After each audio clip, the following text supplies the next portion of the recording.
Salut la famille, bienvenue sur cette nouvelle vidéo de moonwatch.fr.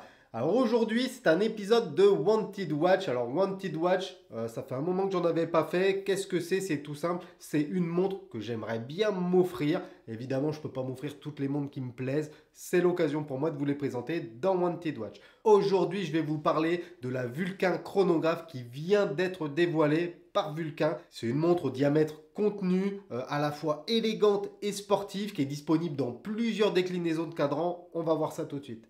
Donc Vulcain, pour ceux qui ne connaissent pas, c'est une marque quand même historique, hein, puisque les débuts de Vulcain datent des années 1850-1860. C'est simple, Vulcain est connu notamment pour son modèle Cricket, qui est un modèle de montre avec une sonnerie, un peu comme pourrait l'être une Jaeger-LeCoultre Memovox par exemple. Enfin bon, Vulcain revient sur le devant de la scène depuis quelques années en nous présentant des modèles intéressants, notamment ce chronographe qui a été dévoilé il y a quelques jours, qui n'est pas encore dispo hein, d'ailleurs puisqu'il vient d'être annoncé. Alors avant d'entrer dans les détails, on va tout de suite donner le prix. C'est 2500 € pour cette montre. Alors oui, c'est un budget élevé, mais on est sur une montre Vulcain, donc une marque reconnue avec une histoire. On est aussi sur des composants d'exception. On va le voir un peu après, le calibre est excellent.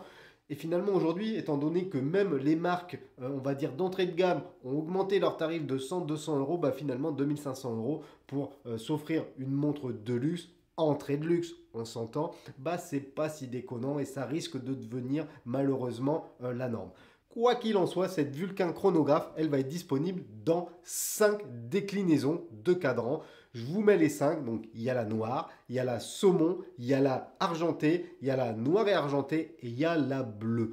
Alors moi j'ai deux préférences, j'adore cette Panda Silver et j'adore la Salmon Dial. On va prendre la Salmon pour présenter la montre. Donc la montre n'est pas encore dispo, mais elle ne va pas tarder à être disponible puisque elle devra être en ligne hein, sur le site de Vulcain aux alentours du 22 mars.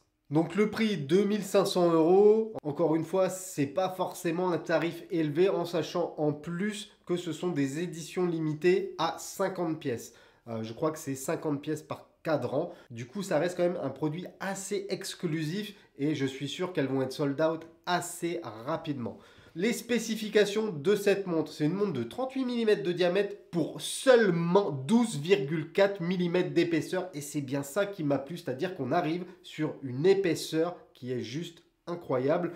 Là où une majorité de montres équipées de 77-50 et produits similaires font 14, 15, 16, 17 mm d'épaisseur, là Vulcain propose un chronographe avec des dimensions quasi parfaites. 38 mm, 40 mm, bon, c'est un chrono avec les poussoirs, on va avoir une sensation un petit peu plus grosse. Donc le 38, ça peut passer même pour ceux qui ont l'habitude de porter des montres assez volumineuses, comme c'est mon cas.